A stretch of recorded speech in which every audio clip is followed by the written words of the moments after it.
भारत माता की, भारत माता की, भारत माता की, विषहरा माता की, मां उग्रतारा स्थान, बाबा सिंहेश्वर स्थान, महादेव और बाबा कारू खिरहरी स्थान के यही पावन धरती पर हम सबके प्रणाम करे छी। आहा सबक स्नेह आ अपनत्व हमार हृदय के गहराई कोना तक छू गेले। साथियों, बिहार में पहले चरण के मतदान के लिए अब सिर्फ 2 दिन बाकी है। 6 नवंबर की सुबह सहरसा और मधेपुरा वोट डालेगा। यहां अनेक साथी हैं जो आपके जनप्रतिनिधि के लिए, मैं उनके लिए आपसे आशीर्वाद मांगने आया हूं। और इस चुनाव में बहुत सारे मेरे नौजवान बेटे बेटियां हैं जो पहली बार वोट डालने वाले हैं।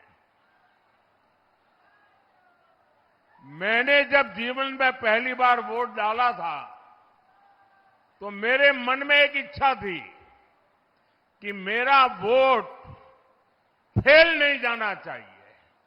हवा का रुख देखूंगा और मेरे वोट से सरकार बने, ऐसा मैंने पहला जब वोट डाला तब सोचा था। और मेरी वो खुशी रही कि मैं सफल हो गया। अब मैं आपको भी कहता हूं, अपना जो पहला वोट डालेंगे ना, वो सरकार बनाने वाला वोट चाहिए। करेंगे? और एनडीए की सरकार बनने वाली है। आपका वोट एनडीए की सरकार को मजबूती देने वाला है। और इसलिए सभी नौजवान बेटे बेटी जो पहली बार वोट डाल रहे हैं, उनको मेरा विशेष आग्रह है कि इस बार आपका वोट एनडीए की सरकार बनाने वाला वोट होना चाहिए। गठबंधन को बहुत बड़ी ताकत देने वाला एनडीए के जो साथी हैं, जो इस चुनाव के मैदान में एकजुट होकर लड़ रहे हैं, उनको विजयी बनाना है। और दूसरी तरफ जो जंगल राज वाले हैं, उनको ऐसा पराजय देना है, ऐसा पराजय देना है कि वो बिहार का कभी बुरा सोच भी न सके। आपका वोट विकसित बिहार के लिए होना चाहिए। साथियों, मैं देख रहा हूं ये पंडाल तो मेरी नजर पहुंचे उससे भी बड़ा बना दिया, लेकिन पंडाल के बाहर इससे भी डबल लोग मैं देख रहा हूं।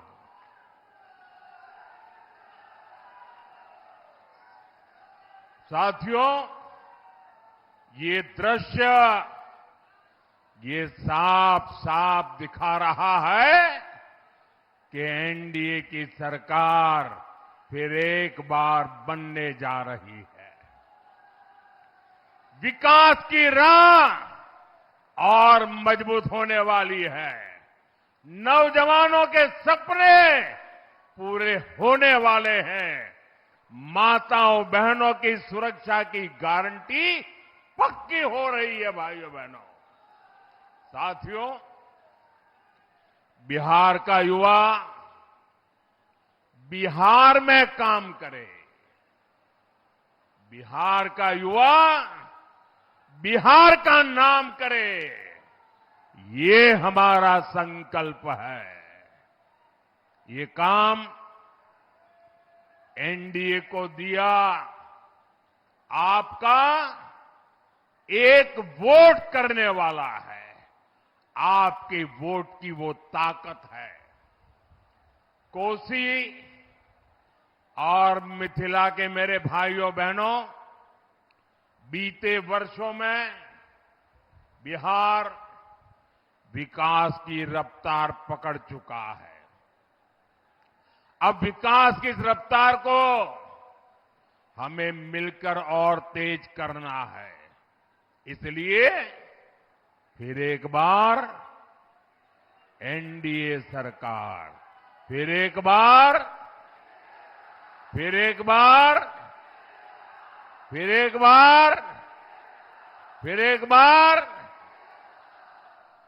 बिहार में फिर से सुशासन सरकार।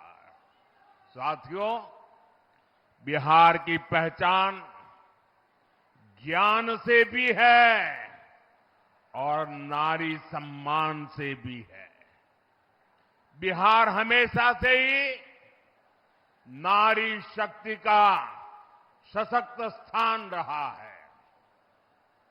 माता सीता हो, देवी भारती हो, विदुषी गार्गी हो, ऐसे अनगिनत महिलाएं, माताएं हमारी प्रेरणाएं हैं।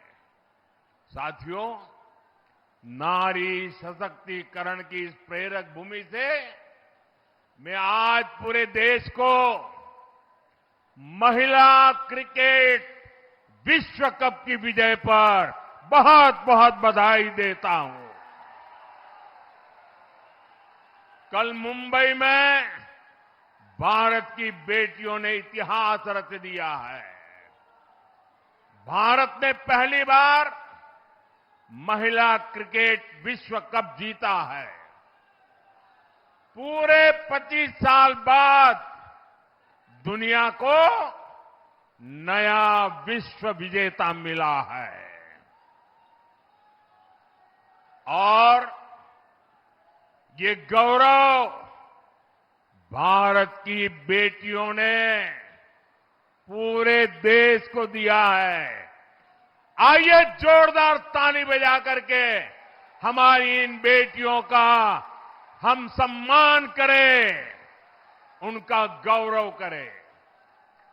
साथियों, ये विजय सिर्फ खेल के मैदान तक ही सीमित नहीं है, ये भारत की बेटियों के नए आत्मविश्वास का भी प्रतीक है। ये छोटे छोटे गांवों से, कस्बों से निकली बेटियां हैं।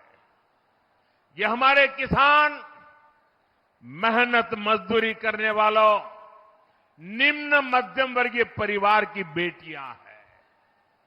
इन पर मुझे गर्व है, पूरे देश को गर्व है। मैं इस चैंपियन बेटियों के माता पिता को भी बहुत बहुत बधाई देता हूं। साथियों, जब बेटियों को उचित अवसर मिलते हैं, प्रोत्साहन मिलता है, तब जाकर के ऐसे परिणाम आते हैं।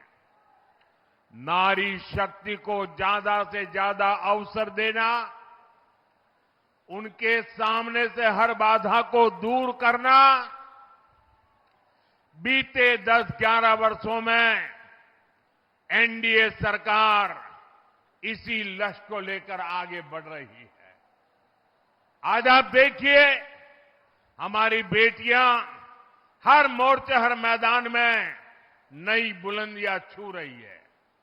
आज हमारी बेटियां फाइटर जेट उड़ा रही है, सीमा पर युद्ध पोत पर देश की रक्षा कर रही है, क्योंकि हमने सेनाओं में बेटियों के लिए नए अवसर बनाए। हमने सैनिक स्कूलों के डिफेंस एकेडमी में बेटियों के लिए दाखिले शुरू किए। हमारे देश की वुमेन साइंटिस्ट आज चंद्रयान, गगनयान जैसे बड़े अंतरिक्ष अभियानों में बहुत बड़ी भूमिका निभा रहे हैं। आज देश में 1,80,000 से ज्यादा रजिस्टर्ड स्टार्टअप्स हैं।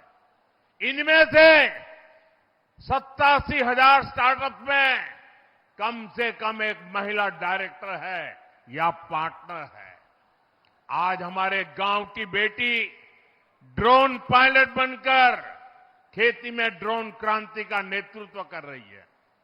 डिजिटल बैंकिंग की क्रांति हो या फिर बीमा क्रांति, हमारी बेटियां देश को रास्ता दिखा रही है। जो कभी बेटी बचाओ बेटी पढ़ाओ अभियान का मजाक उड़ाते थे, आज वो भी सोच रहे होंगे कि उन्होंने देश की बेटियों को कितना अपमान किया है।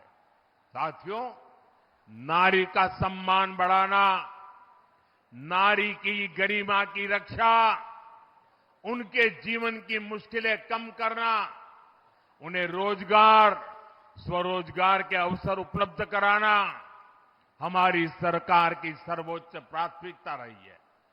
करोड़ों शौचालय बनाकर, करोड़ों घरों में नल से जल पहुंचाकर, उज्ज्वला का गैस कनेक्शन देकर, आयुष्मान भारत के तहत 5 लाख रुपए तक के मुफ्त इलाज की सुविधा देकर, गर्भवती महिलाओं के खाते में सीधे पैसे भेजकर, गर्भवती महिलाओं की छुट्टी बढ़ाकर हमारी सरकार ने महिलाओं की अनेक चिंताओं, अनेक मुसीबतों को कम करने का काम किया है।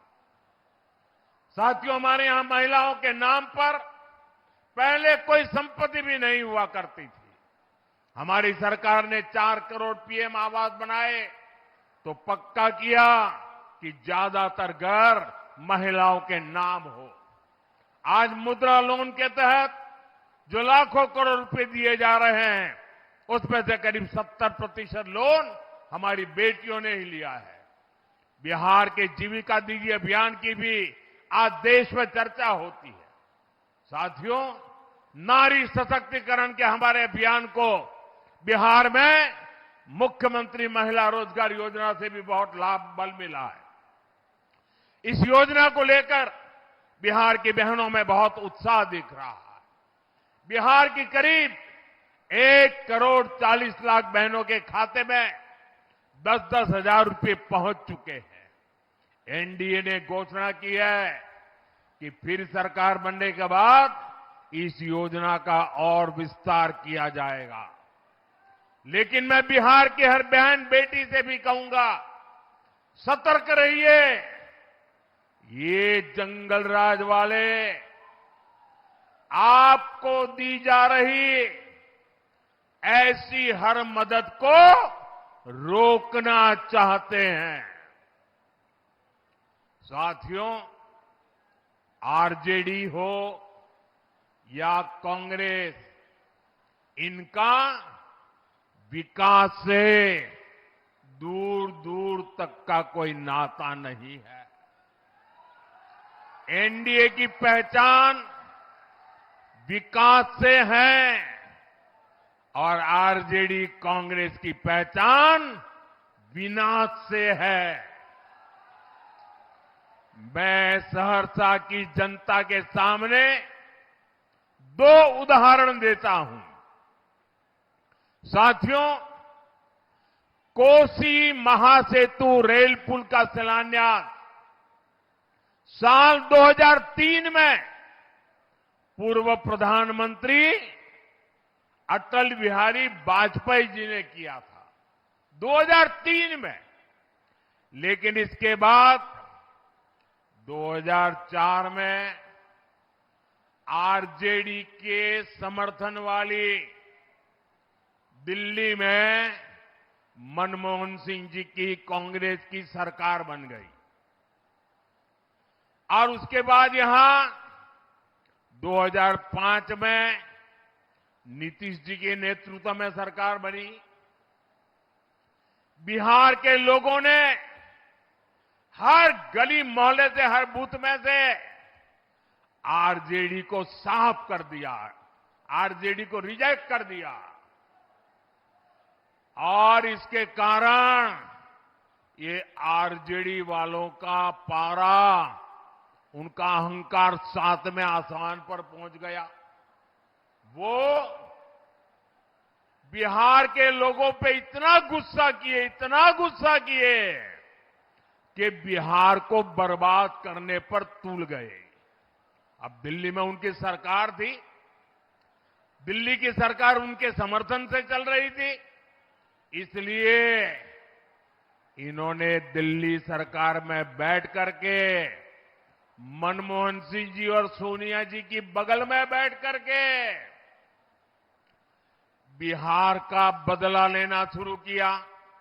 नीतीश बाबू की सरकार का बदला लेना शुरू कर दिया और इन्होंने क्या किया, जितने बिहार के लोगों की भलाई के प्रोजेक्ट थे, ये सारे प्रोजेक्ट पर ताले लगा दिए, बिहार का पैसा रोक दिया। कांग्रेस आरजेडी ने कोसी महासेतु को लटका दिया। इन्होंने आपका बदला लिया, आपको बर्बाद करने का रास्ता लिया।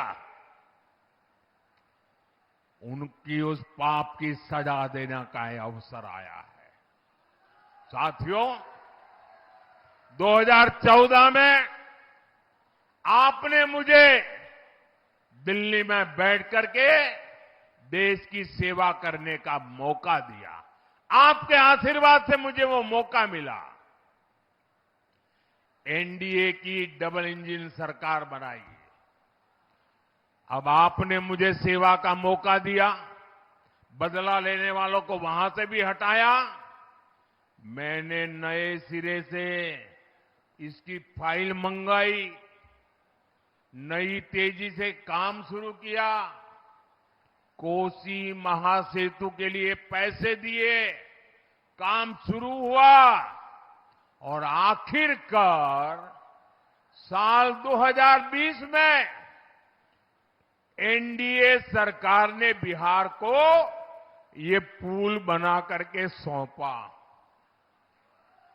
साथियों, आरजेडी कांग्रेस की बदले की राजनीति के कारण सालों तक बिहार के लोगों को भुगतना पड़ा।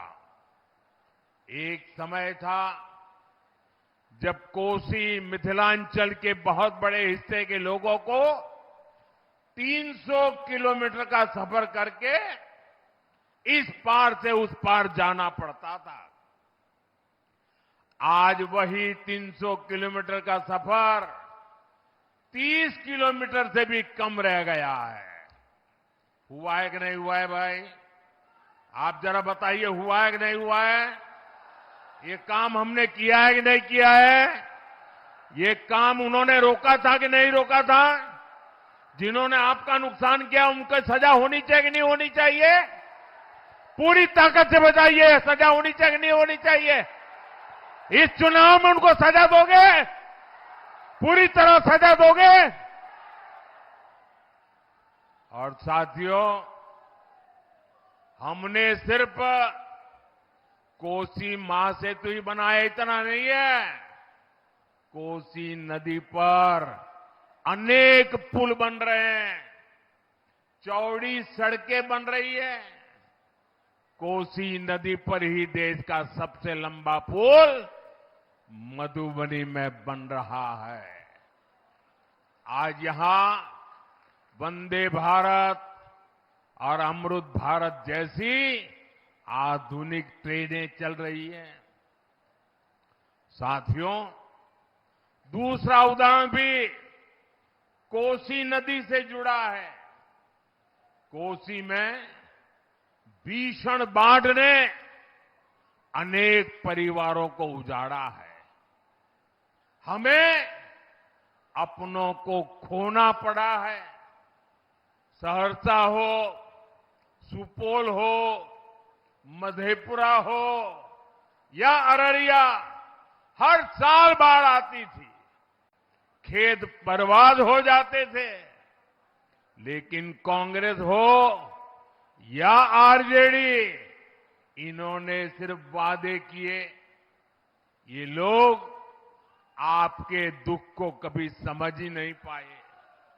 साथियों, एनडीए सरकार ने कोसी की बाढ़ से बचाव के लिए एक के बाद एक कई कदम उठाए हैं। हमने बाढ़ के कहर को रोकने के लिए 11,000 करोड़ रुपए से अधिक की योजनाएं बनाई है। 11,000 करोड़ रुपए। ये पैसा कोसी, बागमती और गंडक नदी बेसिन में बाढ़ नियंत्रण के लिए सुरक्षा कवच बनेगा। यहां तटबंधों को मजबूत करेगा। साथियों, हम एक दूरगामी समाधान पर काम कर रहे हैं। हमारी सरकार कोसी और मेची को जोड़ रही है। ये कोसी मेची लिंक प्रोजेक्ट अब बर्बादी नहीं, समृद्धि लाएगी। इससे 2 लाख हेक्टेयर भूमि को पानी मिलेगा। साथियों, हम सिर्फ पूर्वी कोसी ही नहीं, पश्चिमी कोसी नहर को भी नया जीवन दे रहे हैं। इसे सिंचाई का दायरा बढ़ा रहे हैं। मैं बिहार एनडीए की टीम को भी बधाई देता हूं। एनडीए ने अपने घोषणा पत्र में बाढ़ नियंत्रण के लिए बड़ी योजना घोषित की है।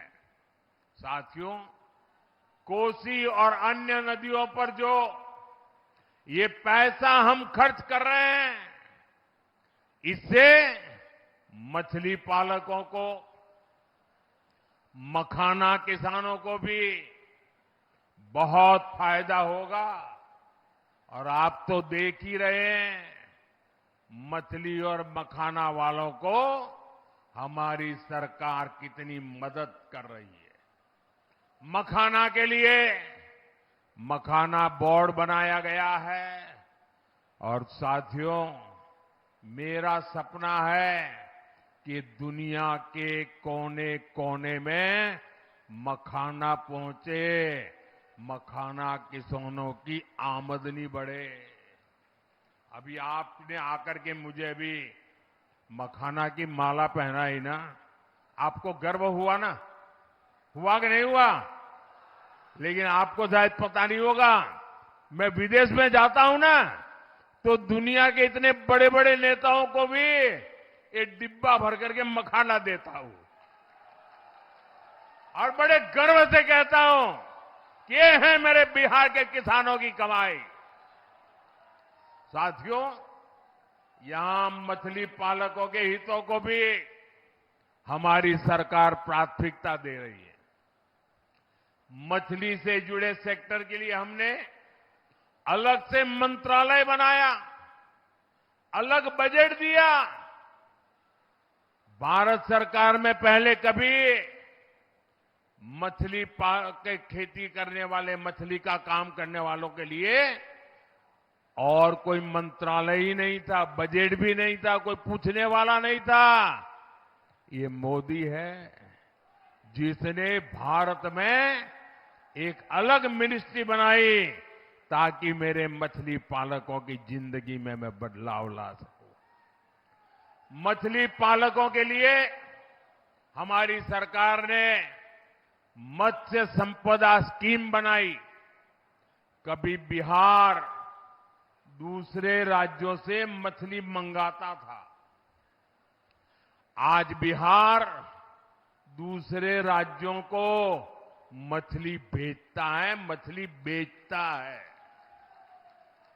अब एनडीए ने अपने घोषणा पत्र में जुब्बा सहनी जी के नाम पर मछली पालकों के लिए नई योजना का ऐलान किया है। एनडीए की सरकार फिर से बनेगी मछली पालक साथियों को 9,000 रुपए की अतिरिक्त मदद भी दी जाएगी। भाई और बहनों, आरजेडी और कांग्रेस को विकास की भाषा समझ ही नहीं आती है। आरजेडी और कांग्रेस की डिक्शनरी में क्या शब्द है, क्या भावनाएं भरी पड़ी है, क्या आदतें जुड़ी हुई है। आरजेडी और कांग्रेस, इनकी डिक्शनरी में कट्टा, क्रूरता, कटुता, कुसंस्कार, कुशासन और करप्शन ऐसे ही शब्द भरे पड़े हैं। जंगल राज की पाठशाला में इन्होंने बस यही सीखा है। युवा साथियों, आपके माता पिता ने वो दौर देखा है जब हमारे रक्षक भी सुरक्षित नहीं थे। खुद पुलिस वालों की जान संकट में रहती थी। माताओं बहनों, दलित, महादलित, पिछड़ों, अति पिछड़ों के साथ तो क्या क्या नहीं होता था। मैं आपको यहीं सहरसा की ही घटना याद दिलाता हूं। हमारे सहरसा के बहादुर डीएसपी सत्यपाल सिंह जी जंगल राज वालों को ठीक कर रहे थे, उन पर नकेल कस रहे थे। ये बात पटना में बैठे आरजेडी के आकाओं को, जंगल राज वालों को पसंद नहीं आई। इसकी कीमत उनको अपनी जान देकर चुकानी पड़ी। इतना ही नहीं, जिन अपराधियों ने ईमानदार डीएसपी की हत्या की, ऐसे गुनहगारों को खुला छोड़ दिया गया। साथियों, आजकल जब हम शानदार सड़कों, पुलों, रेलवे और एयरपोर्ट की बात करते हैं, तो जंगल राज वालों को ये जरा भी अच्छा नहीं लगता है। क्योंकि अपने समय में ये लोग सड़कें नहीं बनाते थे, सड़कें बनाने वालों को मरवा देते थे। इनके लोगों का अगर ठेका नहीं मिलता था तो ये इंजीनियरों को ही उठा लेते थे या रास्ते से हटा देते थे। ये था आरजेडी का जंगल राज। साथियों, जंगल राज में सबकी जान खतरे में रहती थी। हर अफसर, हर ठेकेदार, हर व्यापारी डर में ही जीता था। इसी का नतीजा था कि यहां विकास रुक गया था, वहां अपराध और अपहरण की मंडियां लग गई। साथियों, नीतीश जी की सरकार ने जंगल राज को हटाकर बिहार को सुशासन में बदला। आज डबल इंजन सरकार कोसी, मिथिलांचल में उद्योगों का विस्तार कर रही है। मधेपुरा रेल फैक्ट्री आज मेक इन इंडिया का गौरव बन रही है। इस रेल फैक्ट्री का उद्घाटन 7 साल पहले हुआ था। हाल में ही यहां से भारतीय रेल को 500वां नंबर 500वां इलेक्ट्रिक लोकोमोटिव अब रेल को मिल चुका है। साथियों, आज ये क्षेत्र इलेक्ट्रिक लोकोमोटिव दे रहा है। वो दिन दूर नहीं जब बिहार में इलेक्ट्रिक गाड़ियां बनेगी, मोबाइल फोन बनेंगे, मैं आपको विश्वास दिलाता हूं, बिहार मेक इन इंडिया का बहुत बड़ा केंद्र बनकर ही रहेगा। साथियों, कांग्रेस और आरजेडी के जो नामदार है, ये लोग जमीन से भी कटे हुए हैं। ये लोग भांति भांति के सपने भले देखते हो। अब कांग्रेस के नामदार बिहार को ये लोगों को बता रहे हैं कि जब दिल्ली में उनकी सरकार बनेगी, अब देखिए ये देश उनको अब निकाल के रहने वाला है। तब बिहार में नालंदा जैसी यूनिवर्सिटी बनेगी। अब इनको कुछ पता ही नहीं देश कहां चल रहा है। ऐसी यूनिवर्सिटी वो कहते हैं जिसमें विदेशी छात्र पढ़ने आएंगे। साथियों, झूठ बोलने की इनकी आदत बहुत पुरानी है। जब केंद्र में कांग्रेस और आरजेडी की सरकार 10 साल तक थी, ये लोग तब भी यही कहते थे कि नालंदा में विश्वविद्यालय बनाएंगे। केंद्र में 10 साल तक इन लोगों की सरकार रही, लेकिन उन्होंने कोई काम आगे नहीं बढ़ाया। ये लोग यूनिवर्सिटी के नाम पर सिर्फ 20 करोड़ रुपए देकर भूल गए। अरे 20 करोड़ रुपए तो गांव में स्कूल नहीं बन पाती है। साथियों, साल 2014 में जब आपने मुझे सेवा करने का अवसर दिया, हमारी सरकार आई, तो हमने नालंदा की गौरव स्थापना का अभियान शुरू किया। पूरे मन से, पूरे परिश्रम से हमने 10 साल में यूनिवर्सिटी को 2000 करोड़ से ज्यादा का बजट दिया। कितना? आंकड़ा याद रहेगा आपको? कितना? 2000 करोड़ रुपया। कितना? जरा पूरी ताकत से बताइए, हाथ रहना चाहिए। कितना? कितना?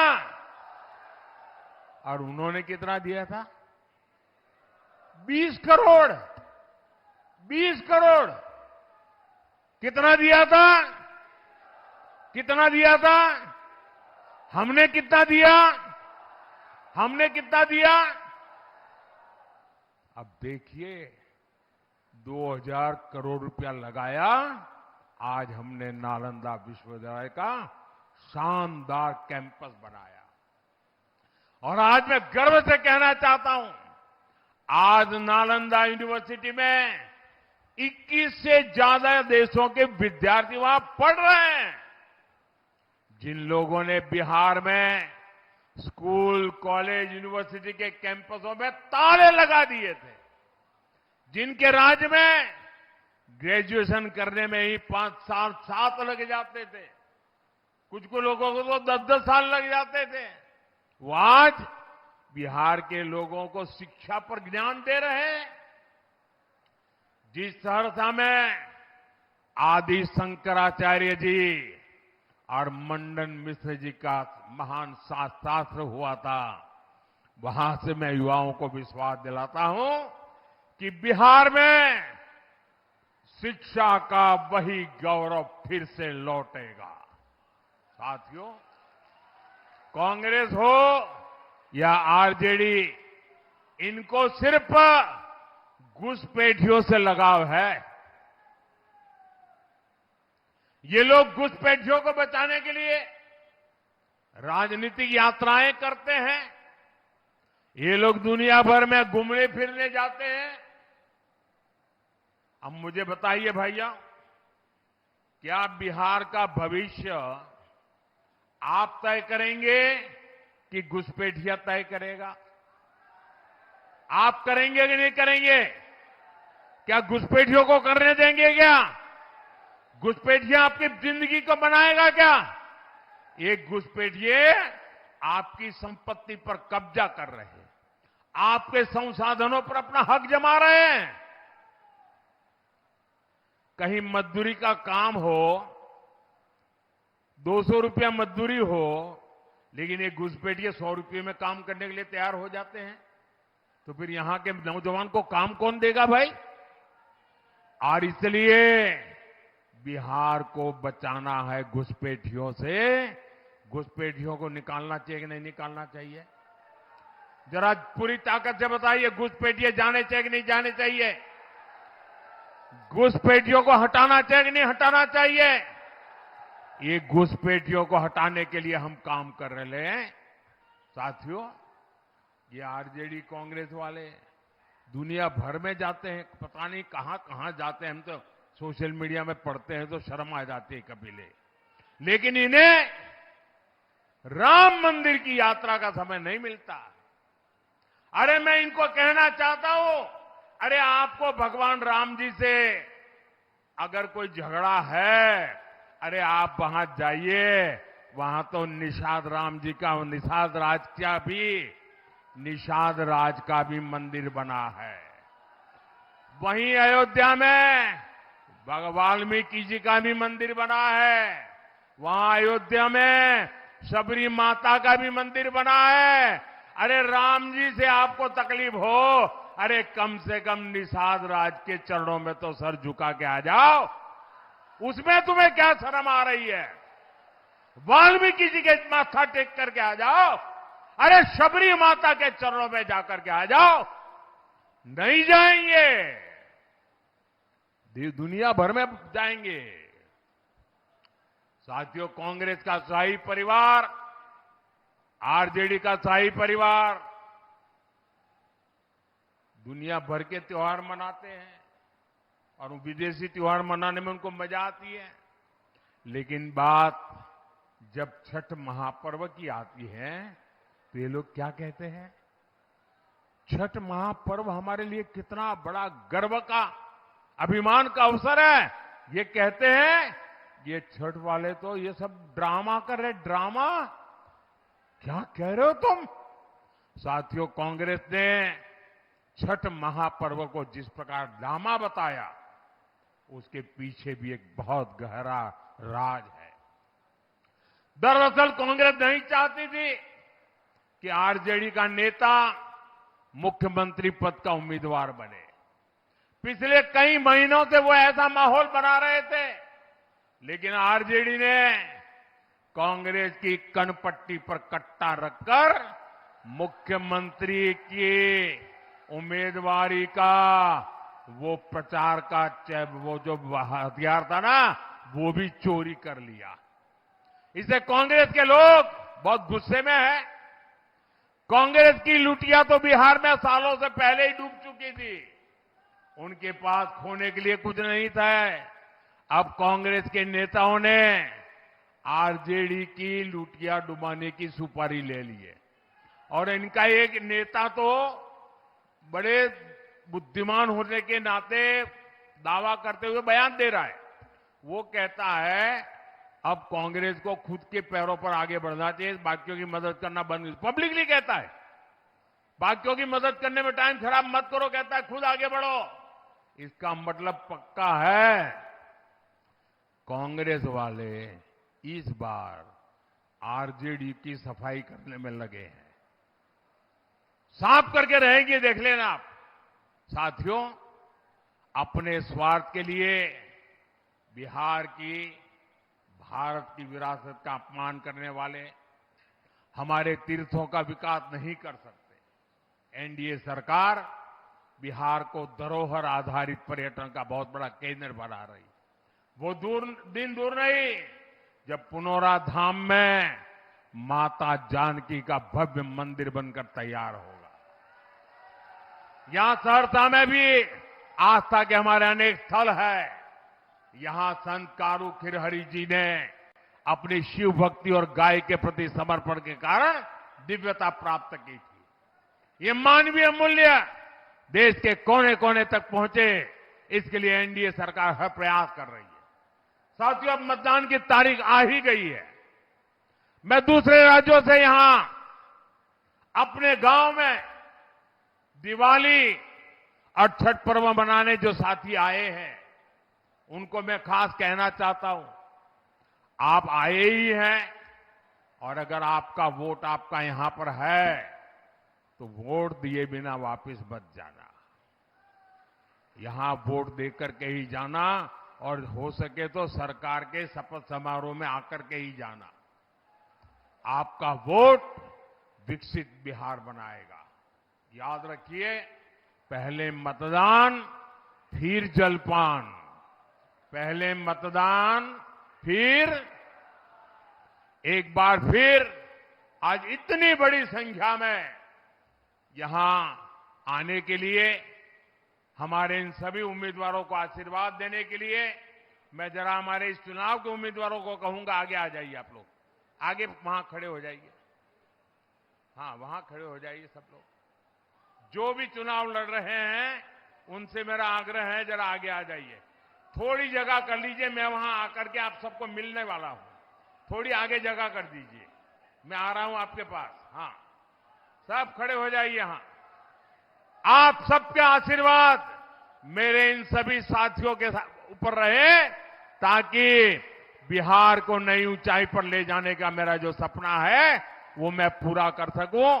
मेरे साथ बोलिए, भारत माता की, भारत माता की, भारत माता की। बहुत बहुत धन्यवाद।